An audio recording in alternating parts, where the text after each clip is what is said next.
不可一世的德国以伤亡近300多万人的惨痛代价，让一战落下了帷幕。一战带给德国的损失是极大的，除了损耗了大量的财力外，还折损了德国3%的青壮年劳动力。于是，在希特勒的疯狂探索下，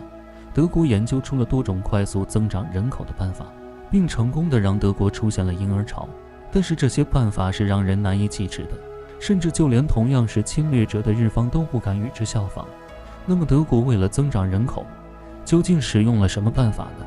为什么连日方都不敢用呢？所谓的婴儿潮又是什么呢？感兴趣的朋友不妨给点个关注，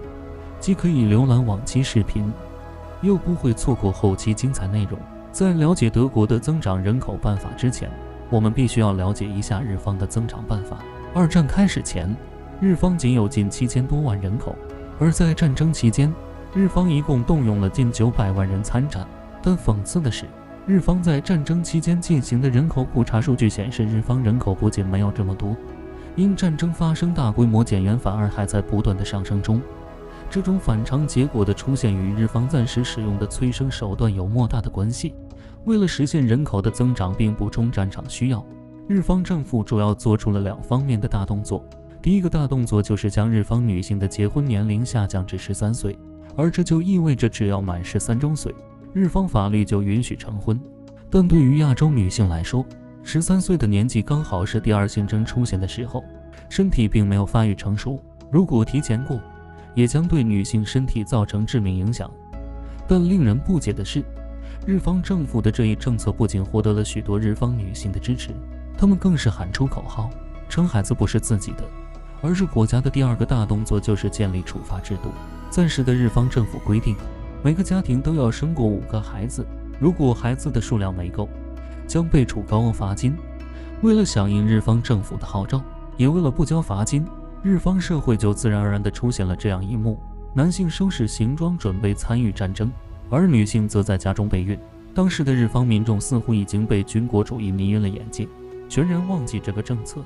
是单方面的惩罚性政策。而最讽刺的是，日方女性在二战期间牺牲自己的行为并没有为自己赢得该有的地位。二战结束后，日方战败投降老美，并堂而皇之地进入日方本土，而这个时候的日方女性却又被自己国家的政府送到了老美的军营里，成了别国的慰安妇。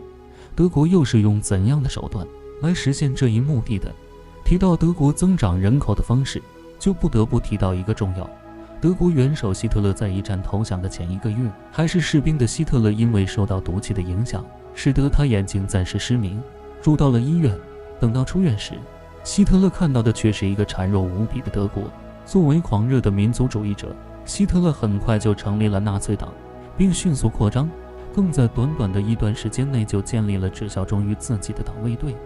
并取得了独裁元首的身份。而当上元首的希特勒很快就开始工作实施发展自己的图谋大计。在1938年之前，他让德国家庭所有的餐桌上都放上了牛奶和面包，也因此最终获得了众多簇拥者。最开始的时候，德国的政策是降低结婚年龄，鼓励一夫多妻制，鼓励多生多育。尽管这样，但其生育率依旧很低。而此时的德国已经兴起了一种血统论的风气。众所周知的是，当时的德国是需要一个更加坚定的反犹斗士，但却很少有人知道反的不只是犹太人，还有很多其他民族。而德国之所以产生排斥其他地区民族，是因为在他们现在看来，只有雅利安人才是高尚的纯种。对于解决这一观点看法，希特勒更是在自己的书中声称，雅利安人就是我们经常说的日耳曼人。他宣称这个种族是世界上最棒的，无可替代的，并且被上帝赋予了主宰世界的权利。确定之后，德国就在1935年制定了一个名叫生命之源的计划，并试图创造超过1亿的亚兰后裔，以补充德国军队。独自负责该计划是希特勒的副手。几年后，有史以来最大的帮手在德国南部建立了第一个托儿所。当时的德国社会对未婚女性有很大的偏见和不满，这已成为德国人利用的条件之一。在德国的洗脑宣传中，无数的单身女性进入了托儿所农场，为了达到所谓的纯种程序，繁殖的母亲和父亲被精心挑选。也就是说，一旦孩子出生，就会有一个特殊的人来检查身体，如果孩子有残疾或疾病等等，德国当局会直接对孩子实施安乐死。如果孩子通过了测试，孩子和他的母亲将接受纳粹党卫军的仪式。这些天生完美无瑕的婴儿也被称为希特勒婴儿。这些所谓的纯种儿童通常被限制在他们的亲生母亲身边1-2年，他们就会被送到已经成家立业的军官和富裕的德国家庭手里。目的很简单，就是企图从娃娃抓起，将他们洗脑成纳粹战士。然而最可怕的是，德国的育种实验室走到哪就进行到哪。在法国巴黎，德军也修建起了育婴农场，而在很多当地人看来，那就是党卫的士兵和金发碧眼的女郎鬼混的地方。整个二战中，在德国之外被抢走的儿童就高达约20多万。此外，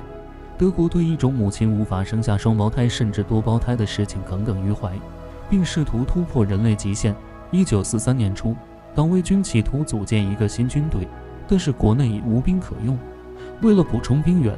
德国直接将国内16、17岁的年轻人拉上战场，有部分人是志愿者，但更多的则是被强迫。该团的成员在多年后回忆起青涩的战场生涯时，告诉众人，当年那群年轻人在战场上表现出的只有大无畏的勇敢精神。二战历史时期的德国是疯狂的病态，他们通过发动无耻的侵略中国战争，让未成年的少年踏上战场。1945年4月中下旬，直到柏林被苏联红军包围，并且由于希特勒为了逃避全世界对他的制裁与惩罚，最后和自己的妻子选择了自尽，逃过了战后处罚。在宣布投降前，德国销毁了有关研究生命之源的大部分数据文件。第二次世界大战结束后的许多年，德国电视台在德国的旧文件档案中，我们发现了大约1000份文件，都是关于婴儿农场的。正是这份文件让我们得以进行突击采访。当希特勒的孩子们已经隐藏在公众的视线中很多年，到了中年，他们开始接触公众关于他的出身和成长过程中的不公正。德国战败后被德国军官收养的孩子突然成为孤儿，因为他们不知道自己的亲生父母是谁，所以他们只能被送去福利院。在收容机构里，这些孩子似乎有机会生存，但由于他们从小就受到各种虐待和殴打，大约5000个希特勒的孩子还活着，他们中的大多数在肮脏的眼神、虐待和殴打中长大。只是因为他的特殊地位，一直生活在不安全的阴影下。苏联进行选择的方法和日方一样，但是研究内容却大相径庭。女性的合法结婚年龄从18周岁下降为16周岁，相比日方要妥善得多。第二个重要政策是允许苏联作为女性和战俘结婚。二战结束后，苏联俘虏10万德军以及近60万日军，其中的俘虏中大多学生都是男性，加上苏联女多男少，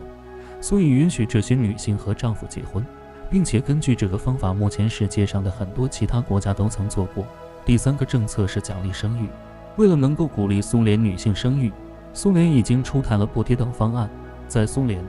因为母亲养育自己孩子是可以拿奖的，如果他们养育了6个孩子，那获得的就是1级母亲奖章；如果是5个孩子，